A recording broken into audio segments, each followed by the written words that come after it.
kuya. Sobrang proud ako sa mga small achievements niya. Pero growing up, hindi naging okay yung relationship namin kasi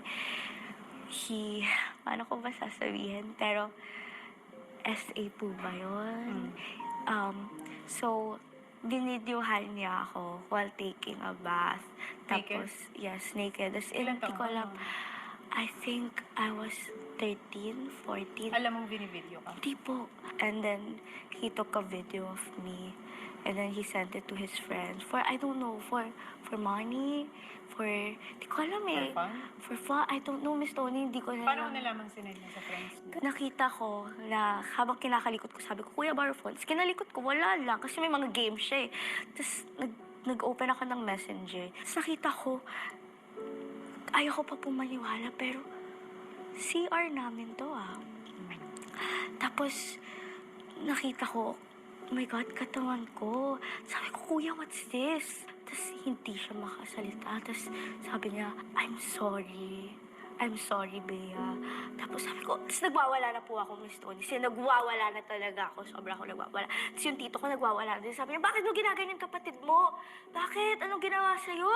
Tapos hindi na po siya maka-imek kasi parang siguro na-realize niya na mali din ginawa niya.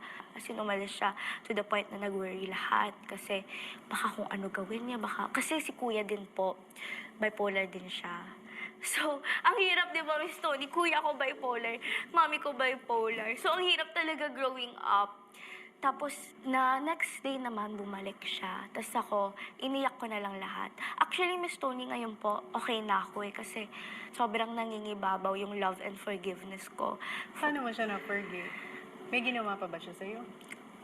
Actually, parang yun na yung last. Pero before that, I saw the signs na ayoko, dinideny ko lang. And my mom knew it. She didn't tolerate it kasi pinapalayo niya na ako kay kuya. Parang sinasabi niya, huwag ka mag-shorts, ganyan, huwag ka mag-skirt. Kasi every time na nagsusot ako ng maikli, actually, pinipicture na ni kuya pa kunwari, ganun eh. Tapos, pagkatulog ako, hinahawakan, oh my God, tapos nagagalit ako, parang nagigising ako na, oh my God, don't do that.